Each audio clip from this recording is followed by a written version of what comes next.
My name is Claire Whitfield. I am 34 years old, and last March, while helping my mother clean out her attic, I found a manila folder with my name on it that explained every Sunday dinner I had ever sat through, wondering why I never felt like enough. But I am getting ahead of myself. Let me start where it actually started. Not in the attic, in a church in Dayton, Ohio, on a Saturday in June, 11 years ago, when my brother Daniel got married, and my parents spent $40,000 making sure everyone in town knew how much they loved him. Welcome back to Did Kill Him, where everyday people face impossible moments and find the strength to stand their ground.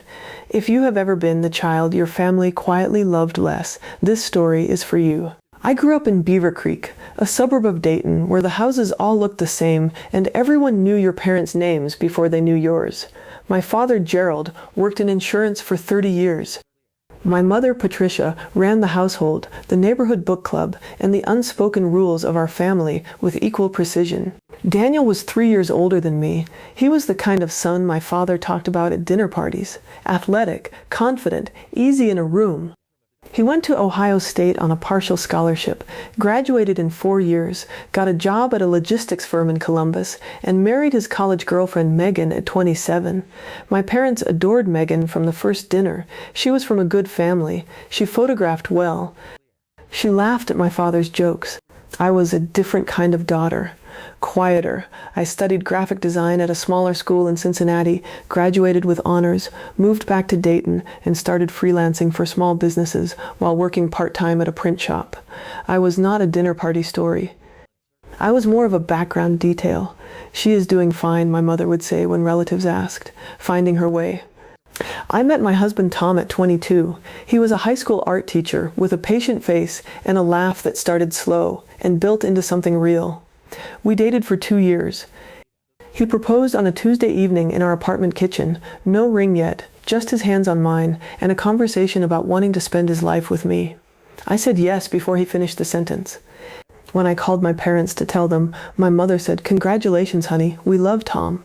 My father got on the line and said, "He is a good man." That was it. No dinner to celebrate. No question about a date. That was the full reaction. 3 weeks before our wedding, my mother came over for coffee. She sat at my kitchen table and slid an envelope across to me. "For the wedding," she said. "We have been a little stretched this year. The furnace, Gerald's back surgery. You know how it is." I opened the envelope at the table.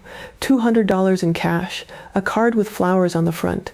I looked at the money. I looked at my mother. She was already looking at her coffee cup. I said, "Thank you, Mom." I meant it. I tucked the envelope in my purse, and we talked about other things. Tom and I got married on a Saturday in September. 40 guests, a rented community hall in Yellow Springs. My aunt made the cake. Tom's college roommate played guitar during the ceremony. I wore a dress I bought on sale for $140 and altered myself because the seamstress quoted me more than our entire decorating budget. The hall cost $300.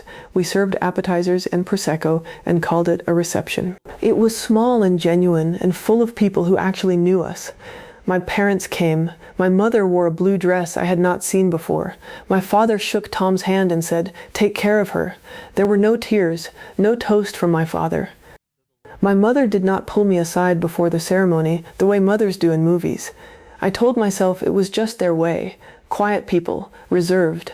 I told myself the lack of fanfare was not a message. Daniel's wedding happened 8 months later, in June. Megan's family was from Columbus, and they contributed significantly, but my parents matched them dollar for dollar, which I only learned much later. The venue was a restored historic ballroom downtown, 212 guests. A 7-piece band that played until midnight. A florist who had done 3 magazine features. A videographer and a photographer who worked as a team. A rehearsal dinner the night before at a steakhouse that seated 60. My father gave an 11-minute toast. I counted because I was sitting close enough to watch the clock on the wall. He talked about Daniel as a boy, about watching him grow into a man, about how proud he was. His voice broke twice. My mother was at the head table crying into a cloth napkin before the first chorus ended. I sat at table 7 with Tom and 2 of Daniel's college friends we had never met. I ate the salmon. I drank the champagne. I smiled every time someone looked my way. I did not feel angry that night. I felt something quieter and harder to name. The specific ache of watching your parents love someone with their whole chest while you stand 3 tables away, wondering what the difference is between you and him. On the drive home, Tom asked if I was okay. I said I was tired. He held my hand over the center console and did not push. That was one of the things I loved most about him. He always knew when something hurt without making me say it out loud. The years after that settled into a pattern. Tom and I built a life in Dayton. I grew my freelance work into a small studio, mostly branding and print for local businesses. Tom got a position at a better school district. We bought a house on Elmwood Avenue with a yard and a porch and a kitchen that needed work we did ourselves on weekends. My parents came to dinner occasionally.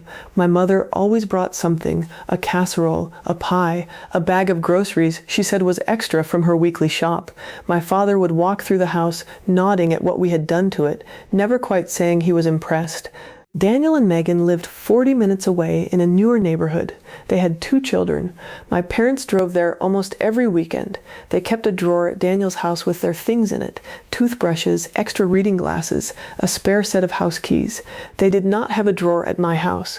I brought it up once, carefully, over the phone, after my mother mentioned for the 3rd time that month that she had stayed over at Daniel's to help with the kids while Megan worked late. I just want to feel like we are on the same list, I said. She said, Claire, you have never needed us the way Daniel does. You have always been so independent. Take it as a compliment. I did not bring it up again. Last March, my mother called on a Wednesday morning and asked if I could come help her sort through the attic. She was donating to the church rummage sale and could not manage the boxes alone. Gerald's knee had been bad all winter. I drove over on a Saturday. The attic was the way attics always are, crowded and dusty and full of the physical evidence of a family's life. Christmas decorations in labeled bins, Gerald's old golf clubs, boxes of books neither of them would ever reread. A broken lamp that had been broken for at least a decade. My mother worked on one side of the attic and I worked on the other. We were mostly quiet, the way you are when the task is simple and there is nothing urgent to say.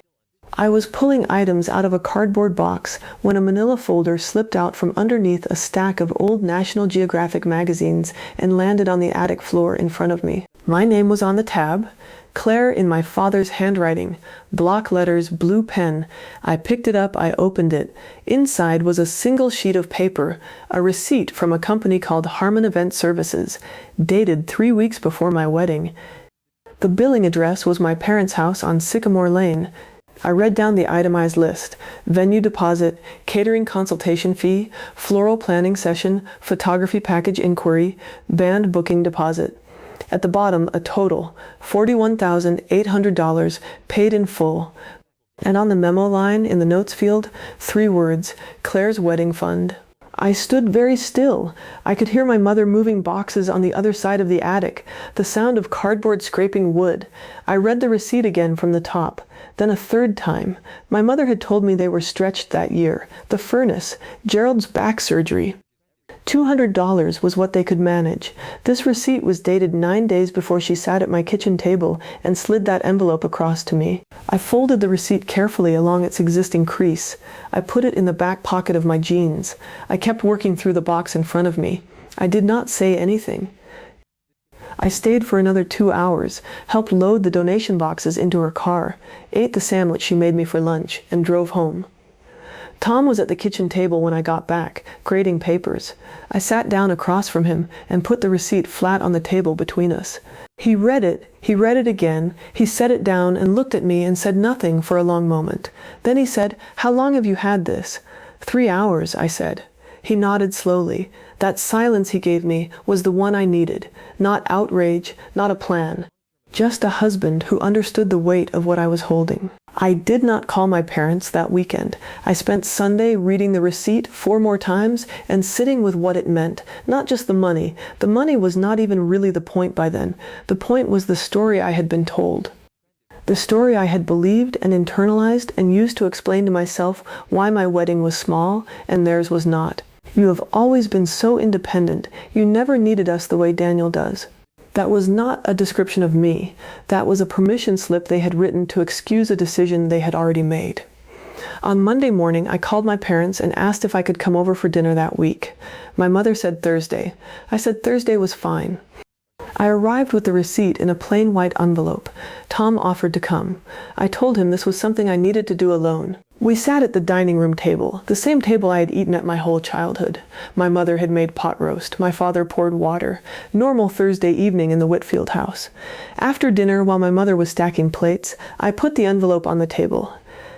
I said, "I found something in the attic last Saturday that I need to ask you about." My father looked at the envelope. He recognized it before he opened it. I could see it in the way his hands slowed.